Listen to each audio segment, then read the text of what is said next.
What makes this story uncomfortable isn't just the lie. It's how many people believed it. Not because they were careless, but because they wanted it to be true. The idea was elegant. The promise was irresistible. And for a long time, belief was enough.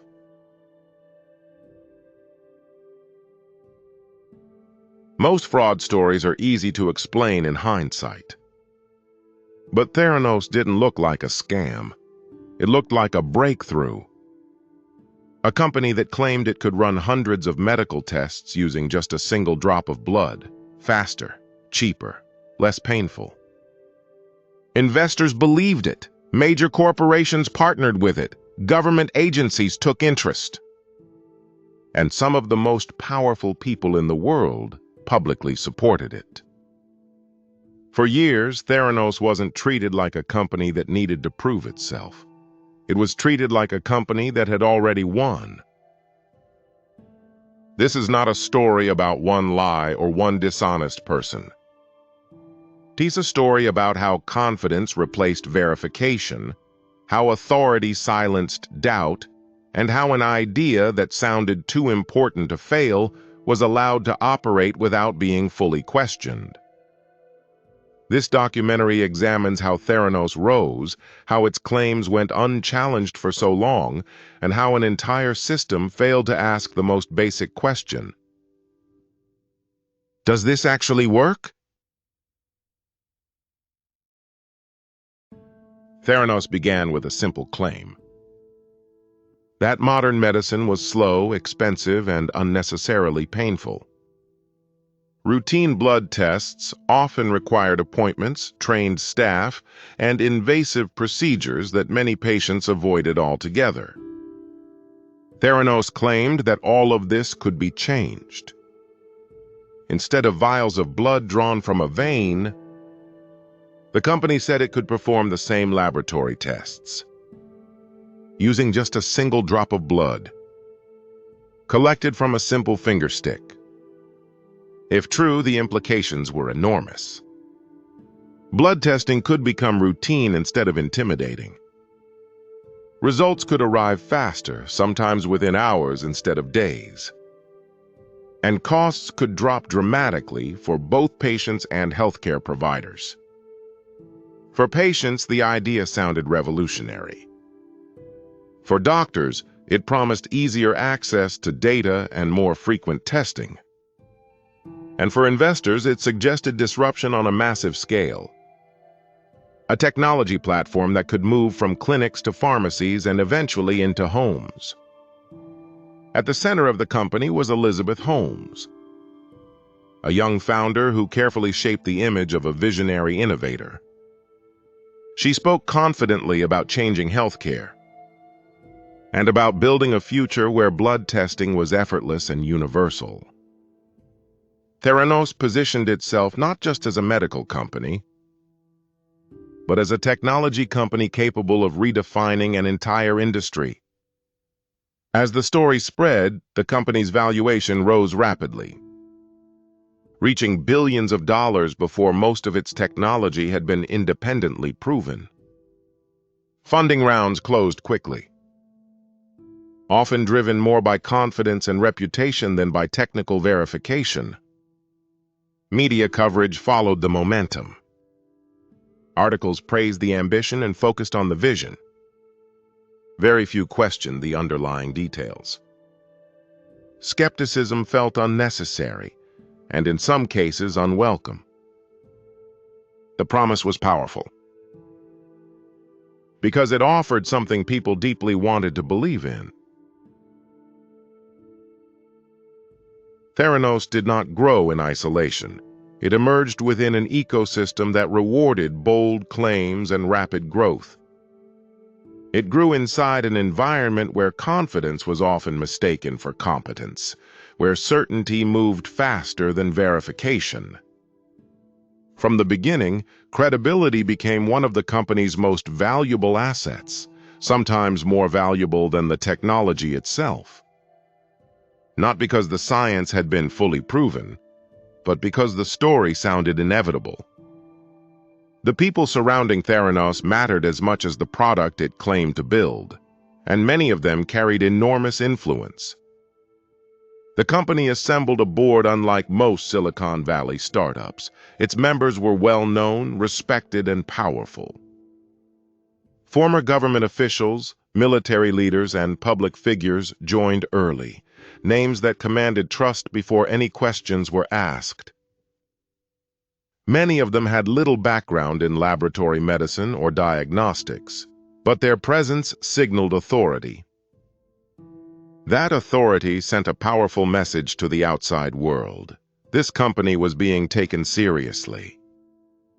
If people this important believed in Theranos, others assumed the difficult work of verification had already been done. Investors followed that signal. Capital flowed more easily once trust appeared established. Corporate partners followed as well, seeing legitimacy where others had already invested it. As momentum grew, scrutiny quietly faded. Questions became less urgent. Inside the company, authority was tightly centralized. Key decisions flowed from the top down. Questioning those decisions carried risk, not always openly, but culturally. Employees were frequently reminded that secrecy was essential. That information needed to be controlled. Non-disclosure agreements were broad and strict. They discouraged discussion, even internally. Information was compartmentalized across teams. No single group could see the entire system. As a result, very few people understood how everything actually worked, or didn't work. Those who raised concerns often found themselves isolated, their doubts treated as personal misunderstandings. Others were told they simply didn't grasp the long-term vision, that the technology would eventually catch up. Outside the company, media attention intensified, and the narrative grew more polished. Profiles focused on ambition, disruption, and leadership. They rarely asked technical questions. Independent verification was often missing from the coverage, replaced by repetition of the same claims. The story became self-reinforcing. Praise generated more praise. Belief attracted investment. Investment amplified credibility. Credibility then discouraged skepticism, because doubt now felt unnecessary. In some cases, doubt even felt inappropriate, as if questioning success meant opposing progress. Within this environment, skepticism slowly disappeared, not through force, but through pressure. Silence became safer than uncertainty, and belief became easier than proof.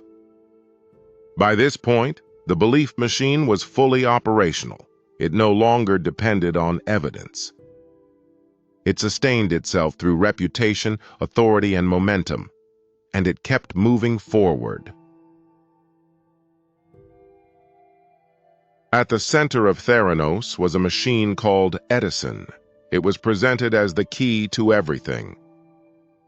The device was designed to analyze extremely small blood samples, far smaller than what traditional lab equipment required. In theory, this would allow hundreds of tests to run from a single drop. In practice, it introduced serious limitations. Blood chemistry is complex and fragile. Even small changes in sample size can distort results. Many standard diagnostic tests require dilution and repetition, processes that don't scale down easily. As sample volume decreases, the margin for error increases. Noise begins to overpower signal. Theranos engineers struggled to make the Edison work reliably. Results varied from test to test. Accuracy issues were difficult to ignore, especially when patient health depended on the outcome. Instead of abandoning the approach, workarounds were introduced, quietly and internally. Some tests were diluted to increase volume, a step that undermined the original claim. Other tests were quietly routed to traditional lab machines, equipment purchased from established manufacturers. These machines required far more blood than advertised, often from standard venous draws. Patients were rarely informed of the difference. The branding remained unchanged. Inside Theranos, this created a growing contradiction between what was promised and what was delivered. Different teams worked on different parts of the process. Few understood the full workflow. This fragmentation made problems harder to identify and easier to dismiss. Quality control procedures were inconsistent. Validation standards varied from test to test. Failures were often treated as temporary setbacks, not systemic flaws. Leadership remained confident the technology would catch up. That success was inevitable. Deadlines were prioritized over verification, progress over proof. As testing expanded into real-world settings, risks increased. The margin for error narrowed. Incorrect results carried real consequences: misdiagnosis, unnecessary treatment, delayed care. Yet the system continued operating, protected by secrecy and belief. External audits were limited in scope and tightly controlled. Few outsiders were allowed to examine the full process or replicate the results independently. What existed instead was a patchwork solution, held together by process rather than performance. The technology had not caught up to the vision, but the vision had already gone public. At this point, stopping would have meant admitting failure and unraveling years of belief. So the gap remained, hidden, managed, and rationalized. The system didn't collapse immediately. It adapted.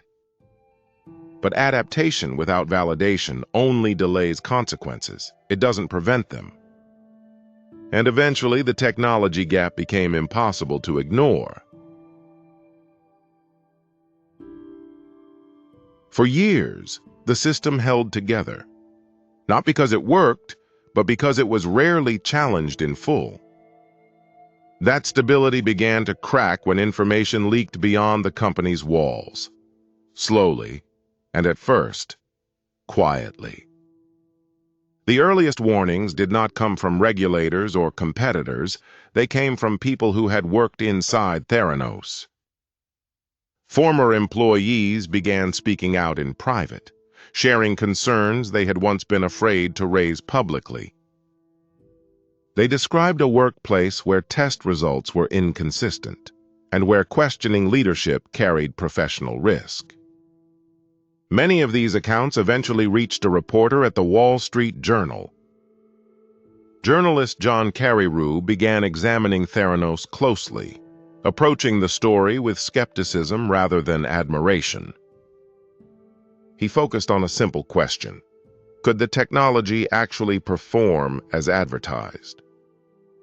As questions multiplied, Theranos responded defensively. Executives publicly denied the allegations. Privately, they worked to contain the narrative. Legal pressure soon followed. Lawyers warned against publishing damaging claims. Threats of lawsuits and intimidation tactics were used, not to address the science, but to delay scrutiny. Despite this, the reporting continued. Sources provided documents, data, and testimony. In 2015, the Wall Street Journal published its first exposé. The article revealed that many Theranos tests were not run on the Edison machine at all. Instead, samples were often processed using conventional laboratory equipment, the same technology Theranos claimed to replace. The contradiction was now public. What had been marketed as innovation looked increasingly like substitution. Regulatory agencies soon took notice. Concerns shifted from theoretical to procedural. Federal inspectors launched formal investigations, reviewing laboratory practices and patient testing procedures. Their findings were serious. Basic standards were not being met. Quality control failures raised alarms about patient safety. Incorrect results carried real-world consequences. Theranos was ordered to stop testing on patients. Operations were suspended at key facilities. Once confidence eroded, partnerships unraveled quickly. Walgreens shut down Theranos testing centers, a public break from the company's largest partner. Investors withdrew support. Funding dried up almost overnight. The company's valuation collapsed. Billions of dollars in perceived value vanished. Elizabeth Holmes stepped down as CEO. Control shifted as the company struggled to survive. Criminal investigations followed. Authorities examined whether deception had crossed into fraud. Charges were eventually filed against Holmes and other executives. Allegations centered on misleading investors and patients. What had once been celebrated as a revolution in healthcare was now examined as a case study in failure and deception. In 2018, Theranos officially dissolved, its offices closed and its technology abandoned. The belief machine had finally stopped, but its consequences would last far longer. Theranos is often remembered as a story about fraud, but focusing only on deception misses the larger lesson. Because the company did not collapse simply because of one person's actions. It collapsed because an entire system stopped asking basic questions. At every stage, belief moved faster than verification. Confidence was rewarded, doubt was treated as resistance. This pattern is not unique to Theranos. It appears wherever innovation is celebrated faster than it is tested. In technology, in finance, and increasingly in healthcare. Complex systems fail quietly at first. Warnings are often subtle, technical, or inconvenient. They don't sound like alarms. They sound like questions. At Theranos, those questions were delayed, dismissed, or silenced. Not necessarily out of malice, but out of trust placed too early and too deeply. Institutions assumed someone else had already verified the claims. That assumption passed from boardrooms to media outlets, from investors to partners, and eventually to patients. By the time evidence replaced belief, the damage was already done. Theranos did not invent this failure pattern, but it revealed how easily it can take hold, especially when ambition, secrecy, and authority combine. The lesson is not to distrust innovation. It is to slow down belief until proof has time to catch up. Because progress without verification is not progress. It is risk disguised as confidence. The Theranos story ended with trials and convictions. But the conditions that allowed it to grow still exist. And the next failure may not look like fraud at all.